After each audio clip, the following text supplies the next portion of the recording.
ఈ వీడియోలో మనము స్పోకెన్ ఇంగ్లీష్లో బాగా ఉపయోగపడేటువంటి ఒక మంచి ఫార్ములాను నేర్చుకోబోతున్నాం. అదేంటిదంటే యూజ్డ్ టు. ఈ యూజ్డ్ టును మనం ఎక్కడ ఉపయోగిస్తామంటే గతంలో అంటే పాస్ట్లో మనకు ఒక అలవాటు ఉండి ఇప్పుడు అది లేకపోతే అంటే ఆ అలవాటు ఇప్పుడు లేకపోతే అప్పుడు మనము ఈ యూజ్డ్ టు అనే ఫార్ములాను ఉపయోగిస్తాం. అటువంటి సందర్భాన్ని చెప్పేటప్పుడు మనం దీన్ని ఉపయోగిస్తాం. అది ఎలా అంటే గతంలో ఒకరికి సిగరెట్ తాగే అలవాటు ఉంది అనుకుందాం.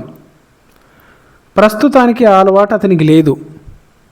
ఓకే, అటువంటి సందర్భాన్ని చెప్పేటప్పుడు మనం ఈ ఫార్ములాను ఉపయోగించాలి. చాలా సింపుల్. సో ఈ ఫార్ములాను బేస్ చేసుకొని నేను ఆల్రెడీ ఒక 30 సెంటెన్స్లను మీతోటి ప్రాక్టీస్ చేయించబోతున్నాను. సో ఒకసారి చూద్దాం. చూడండి, యూజ్డ్ టును మనం ఎక్కడ ఉపయోగిస్తాం? గతంలో ఒక అలవాటు ఉండి ఇప్పుడు లేదు అని చెప్పడానికి. సో దాన్ని ఎలా ఉపయోగించాలంటే ఫస్ట్ సబ్జెక్ట్ చెప్తాం, యూజ్డ్ టు ఉండాలి, తర్వాత వర్బ్ యొక్క మొదటి రూపం ఉండాలి. ఇది మనం గుర్తుపెట్టుకోవాలి. యూజ్డ్ టు తర్వాత వర్బ్ యొక్క మొదటి రూపం ఉంటుంది. సో అటువంటి సెంటెన్స్లు ఏమున్నాయో ఒకసారి చూడండి. నేను గ్రామంలో ఉండేవాడిని. I used to live in a village. నేను ఉదయం త్వరగా లేచేవాడిని. అప్పట్లో ఉదయం నేను త్వరగా లేచేవాడిని. I used to get up early in the morning. Right. నేను స్కూలుకు నడుచుకుంటూ వెళ్ళేవాడిని. ఇప్పుడు నేను పెరిగి పెద్దవాడిని అయిపోయాను. అలా చెప్పే సందర్భంలో నేను స్కూలుకు నడుచుకుంటూ వెళ్ళేవాడిని. I used to walk to school. నేను క్రికెట్ ఆడేవాడిని. అంటే దాని అర్థం ఏంటిదంటే ఇప్పుడు ఆడట్లేదు. నేను క్రికెట్ ఆడేవాడిని. I used to play cricket. నేను పాలు తాగేవాడిని. అది అప్పట్లో ఉండే అలవాటు, ఇప్పుడు తాగట్లేదు. So I used to drink milk. Right. ఎక్కడైనా యూజ్డ్ టు ఉపయోగించారు అంటే అది పాస్ట్ హ్యాబిట్ అని అర్థం. ప్రజెంట్లో అది చెయ్యట్లేదు అని అర్థం, కంటిన్యూ చేయట్లేదు అని అర్థం. సో అలా కూడా గుర్తుపెట్టుకోండి. నెక్స్ట్, నేను పుస్తకాలను చదివేవాడిని. I used to read books. నేను గతంలో పుస్తకాలను చదివేవాడిని. I used to read books. నేను సైకిల్ తొక్కేవాడిని. ఇప్పుడు బైక్ నడుపుతున్నాను, ఇప్పుడు కార్ నడుపుతున్నాను. కానీ ఆ గతంలో నేను సైకిల్ తొక్కేవాడిని. రైట్. అలా చెప్పాల్సి వచ్చినప్పుడు I used to ride a bicycle. నేను త్వరగా పడుకునేవాడిని. గతంలో నేను త్వరగా పడుకునేవాడిని. I used to sleep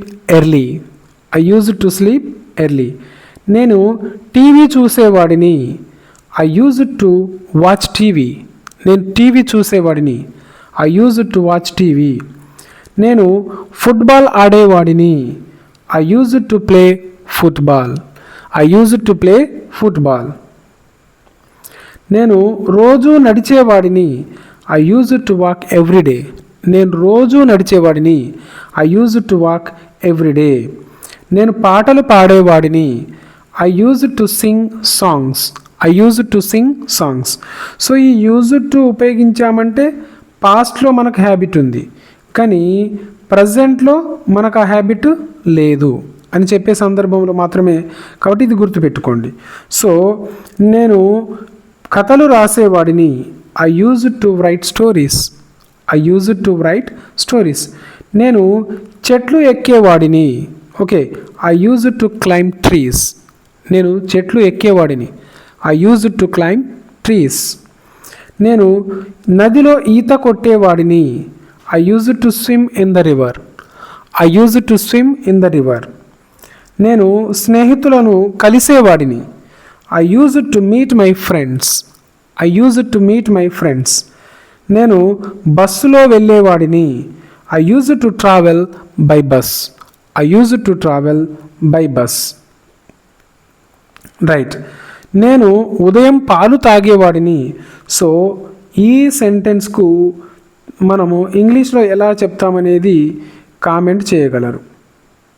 right. Next, నేను రోజు ప్రార్థన చేసేవాడిని. I use to pray everyday. నేను రోజు ప్రార్థన చేసేవాడిని. I use to pray everyday. నేను నా తాతతో మాట్లాడేవాడిని. I use to talk to my grandfather. I use to talk to my grandfather.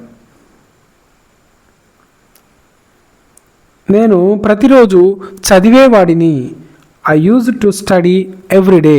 నేను ప్రతిరోజు చదివేవాడిని. I use to study everyday. నేను సాయంత్రం ఆడేవాడిని. I use to play in the evening. నేను సాయంత్రం ఆడేవాడిని. I use to play in the evening. నేను నా తల్లికి సహాయం చేసేవాడిని. I use to help my mother. నేను నా తల్లికి సహాయం చేసేవాడిని. I use to help my mother. నేను కూరగాయలు తినేవాడిని. I use to eat vegetables. నేను కూరగాయలు తినేవాడిని. I use to eat vegetables. నేను ఇంట్లో ఉండేవాడిని. I use to stay at home. నేను ఇంట్లో ఉండేవాడిని. I use to stay at home. నేను ఉదయం పరిగెత్తేవాడిని. I use to run in the morning. నేను ఉదయం పరిగెత్తేవాడిని. I use to run in the morning. నేను వార్తాపత్రికలు చదివేవాడిని. I use to read the newspapers. I use to read the news papers.